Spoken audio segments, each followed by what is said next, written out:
ஓம் நமச்சிவாய. சிவபெருமான் அவரோட 3வது கண்ணை எப்பொழுது திறந்தார் என்று உங்களுக்கு தெரியுமா? முழுசா சொல்கிறேன், கவனமா கேளுங்கள்.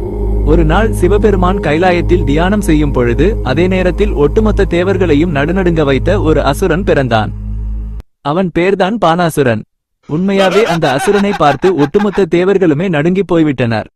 அப்பொழுது தேவர்கள் அந்த அசுரனிடம், நீ எங்களை பயமுறுத்துகிறாய், ஆனால் உன்னால் சிவபெருமானை பயமுறுத்தவே முடியாது. உனக்கு தைரியம் இருந்தால் நீ போய் சிவபெருமானை பயமுறுத்திட்டு வா என்று அவரை துரத்திவிட முயன்றனர். இதை கேட்டதுமே பானாசுரன் பயங்கரமாக கோபப்பட்டு உடனே சிவபெருமான் இருக்கின்ற இடத்துக்கு சென்றான். அந்த அசுரன் சிவனை பார்த்து, எங்கே? உனக்கு பயமே இல்லை என்றார்களே, உன் கண்ணை திறந்து என்னை பார் என்று சத்தமிட்டான். ஆனால் சிவபெருமான் கண்ணை திறக்கவில்லை. இதனால் பயங்கரமாக கோபப்பட்ட பானாசுரன் அவனுடைய காலால் சிவனின் முகத்தில் எட்டி உதைத்தான்.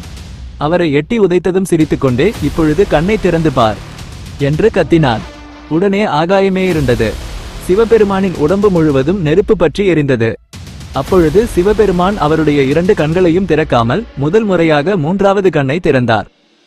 அந்த 3வது கண்ணில் இருந்து வந்த சக்தி வாய்ந்த அக்னி பானாசுரன் மேல பட்ட உடனே அவன் பஸ்மாகிவிட்டான்.